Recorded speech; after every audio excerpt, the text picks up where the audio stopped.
खेल मंत्री अनुराग ठाकुर ने 2 दिन की देरी के बाद सोमवार को भारतीय कुश्ती महासंघ के प्रमुख बृज भूषण के खिलाफ हाई प्रोफाइल विरोध प्रदर्शन करने वाले पहलवानों के आरोपों की जांच के लिए गठित निगरानी समिति के सदस्यों के नामों की घोषणा की। शरण सिंह पिछले हफ्ते 5 सदस्यीय पैनल का नेतृत्व दिग्गज मुक्केबाज और आईओए के एथलीट आयोग की अध्यक्ष एमसी मैरीकॉम करेगी और इसमें पूर्व पहलवान और ओलंपिक पदक विजेता योगेश्वर दत्त सदस्य होंगे। यह डब्ल्यूएफआई अध्यक्ष, अधिकारियों और कुछ कोचों के खिलाफ यौन उत्पीड़न के आरोपों और महासंघ में वित्तीय कुप्रबंधन के आरोपों की जांच करेगा, जैसा कि प्रमुख एथलीटों द्वारा आरोप लगाया गया है।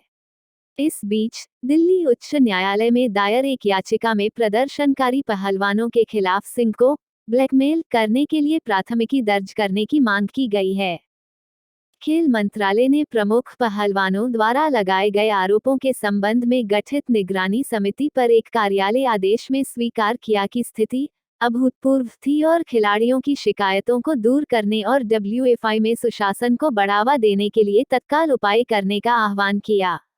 मैरी कॉम और योगेश्वर दत्त के अलावा समिति में पूर्व बैडमिंटन खिलाड़ी तृप्ति मुरगुंडे, भारतीय खेल प्राधिकरण की पूर्व कार्यकारी निदेशक टीम राधिका श्रीमन और पूर्व CEO target Olympic podium scheme tops CDR सेवानिवृत्त राजेश राजगोपालन शामिल होंगे।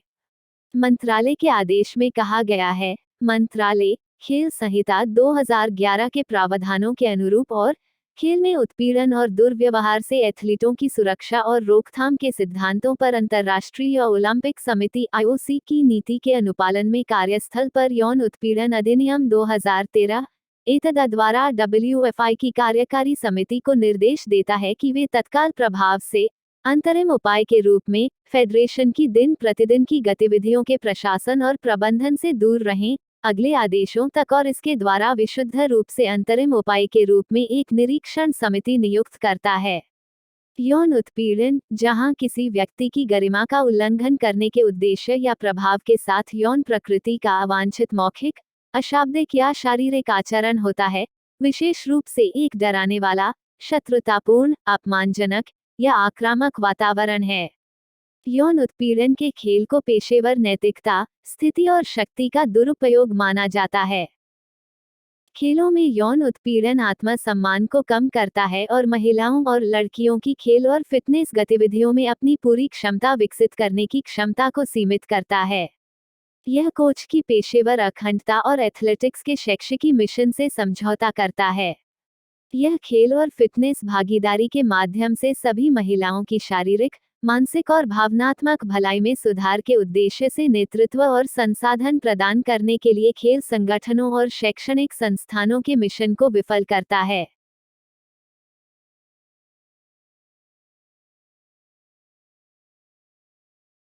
दिल्ली ग्रामीण विकास बोर्ड ने सोमवार को राजधानी के ग्रामीण इलाकों में बेहतर सुविधाएं सुनिश्चित करने के लिए 176 करोड़ रुपए की 136 योजनाओं को मंजूरी दी।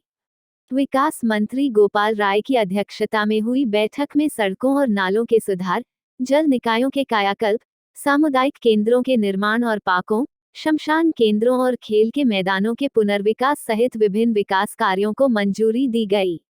बैठक के बाद राय ने कहा कि सरकार सभी गांवों में सड़कों, पार्कों, छोटे नालों और बहुउद्देशीय सामुदायिक भवनों की स्थिति में सुधार के लिए सभी आवश्यक कदम उठाएगी। उन्होंने गांवों के विकास से संबंधित फाइलों के निस्तारण के लिए विभाग द्वारा समयबद्ध कार्रवाई करने पर भी बल दिया। राय ने सिंचाई एवं बाढ़ नियंत्रण विभाग, जो ग्राम विकास कार्यों की मुख्य निष्पादन एजेंसी है, को परियोजना अनुमानों की तैयारी और निश्चित समय सीमा के भीतर प्रस्तावों के निष्पादन में तेजी लाने का निर्देश दिया। बोर्ड का उद्देश्य ग्रामीण क्षेत्रों में बुनियादी सुविधाओं का निर्माण करना है, जिसमें लिंक रोड विज्ञापनों, पार्कों और छोटी नालियों का निर्माण और ग्रामीण गांवों के लोगों को बुनियादी सुविधाएं प्रदान करना आदि शामिल हैं।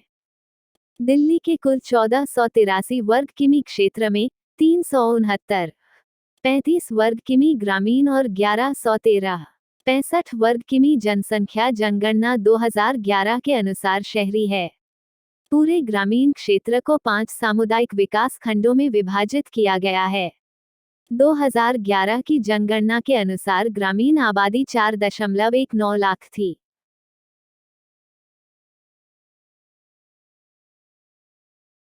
दिल्ली वासियों को अगले कुछ दिनों तक पेयजल आपूर्ति की बड़ी समस्या का सामना करना पड़ सकता है, क्योंकि दिल्ली जल बोर्ड (डीजेबी) ने सोमवार को अलर्ट किया कि यमुना में अमोनिया का स्तर बढ़ गया है, जिससे इसकी जल शोधन क्षमता प्रभावित हो रही है। प्रदूषकों के उच्च स्तर के कारण 3.5 ppm पर अमोनिया वजीराबाद तालाब में यमुना में प्राप्त किया जा रहा है। विभिन्न जल उपचार संयंत्रों से पीने योग्य पानी के उत्पादन में 10-30% की कमी आई है, डीजेबी ने कहा। अधिकारियों के अनुसार पड़ोसी हरियाणा में कुछ बिंदुओं से अनुपचारित सीवेज की समस्या के कारण नदी में प्रदूषण का स्तर बढ़ गया है, जिसके कारण वजीराबाद, चंद्रावल और हैदरपुर उपचार संयंत्र प्रभावित हुए हैं। ये संयंत्र पूरे दक्षिण, उत्तर और पश्चिम दिल्ली की जरूरतों को पूरा करते हैं, जहां पानी के कम दबाव का अनुभव होने की संभावना है। दिल्ली जल बोर्ड पानी की आपूर्ति को युक्तिसंगत बनाने का प्रयास कर रहा है। इसलिए 23 जनवरी की शाम से स्थिति में सुधार होने तक लो प्रेशर से जलापूर्ति की जाएगी। जनता को सलाह दी जाती है कि वे पानी का विवेकपूर्ण उपयोग करें।